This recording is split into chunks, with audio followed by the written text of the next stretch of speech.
कहता है व्यावसायिक स्वास्थ्य क्या है, व्यावसायिक रोगों का वर्णन कीजिए, व्यावसायिक स्वास्थ्य में नर्स की भूमिका समझाए। सेम क्वेश्चन बिहार में भी पूछा गया था 15 लॉन्ग क्वेश्चन में। तो बिहार वाला भी क्वेश्चन हम कम्युनिटी का दिए हैं, देख लीजिएगा, सेम क्वेश्चन पूछा गया था ऑक्यूपेशनल हेल्थ के बारे में। ठीक है, 15 नंबर बिल्कुल आसान था। परिवार क्या, फैमिली वेलफेयर। ठीक है, what the aim and importance of family welfare in community.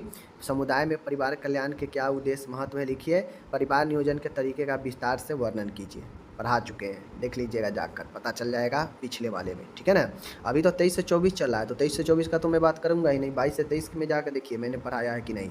ठीक है, तो ये भी क्वेश्चन मैंने पढ़ा रखा है। ओके, उसके बाद आपका नेक्स्ट आता है राष्ट्रीय स्वास्थ्य कार्यक्रमों का विशेष से लिखिए। आपको पढ़ाए हैं ना कितने सारे हेल्थ प्रोग्राम हैं, उसका लिस्ट बनाइए। लिस्ट बना के उसमें संक्रमित बीमारी का रोकथाम आप कैसे करेंगे, इसमें नर्स की भूमिका बताना था। 15 नंबर बिल्कुल आसान था, समझ गए।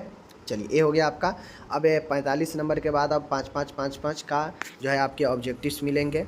देखिए यहाँ पे जो आपका फिल इन द ब्लैंक है 5 नंबर में, स्वास्थ्य शिक्षा डैश के बिना प्रभावी नहीं है।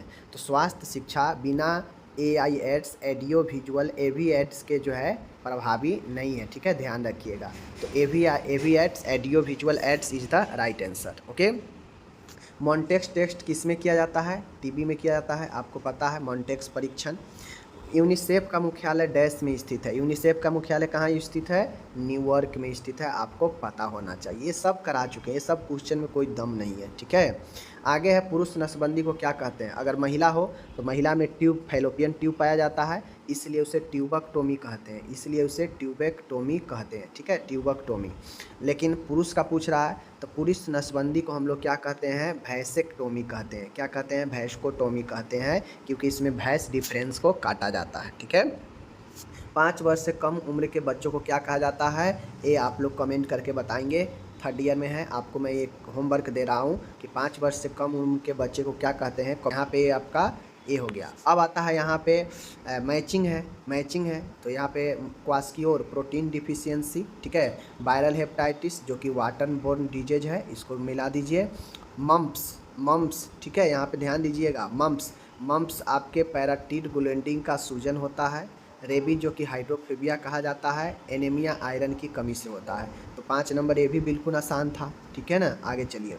देखिए यहाँ पे जो यहाँ पे चीज़ें दिया गया है, क्वास्कियोर प्रोटीन की कमी, ठीक है, वायरल हेपेटाइटिस जल जनित रोग, ठीक है, मम्प्स यानी कंठमाला जो कि पैराटिड ग्लैंड का सूजन होता है, रेबीज हाइड्रोफोबिया, एनीमिया आयरन की कमी। बात समझ गए। चलिए, ये हो गया आपका समापत। अब आता है नेक्स्ट में, यहाँ पे आप लोग देख लीजिए ट्रू एंड फॉल्स है। क्षय रोग के उपचार में ORS देते हैं, गलत। ठीक है, मलेरिया हवा से फैलने वाली बीमारी है, गलत। मलेरिया हवा से फैलेगा, गलत। प्रसव पूर्व गर्भवती माता की 4 जांच होनी चाहिए, बिल्कुल। एंटीनेंटल केयर में 4 जांच होनी चाहिए। गर्भावस्था में दौरे आना एक्लेम्पसिया का लक्षण है, बिल्कुल सही है। ठीक है ना, आपको पता है प्री एक्लेम्पसिया के लक्षण में अगर एक दौरा जुड़ जाए तो वह एक्लेम्पसिया हो जाता है, तो सही बात है। विटामिन C की कमी से स्कर्वी होता है, बिल्कुल सही बात है, होता है। तो ये सब ऑब्जेक्टिव्स में कोई दम नहीं रहता है इसके। ठीक है, आगे देखिए, 4 पूछा है, 3 का जवाब देना है। 15 नंबर शॉर्ट क्वेश्चन है। भारत की मुख्य स्वास्थ्य समस्या कौन कौन सी है, बताना है। ठीक है, टीकाकरण सारणी बनाना है। वृद्धावस्था का नर्सिंग देखभाल बताना है। स्कूल स्वास्थ्य कार्यक्रम के बारे में बताना है। तो इसमें से कोई भी ऐसा क्वेश्चन है जिसको मैंने नहीं पढ़ाया हो, लेकिन पढ़ने वाला तो होना चाहिए ना।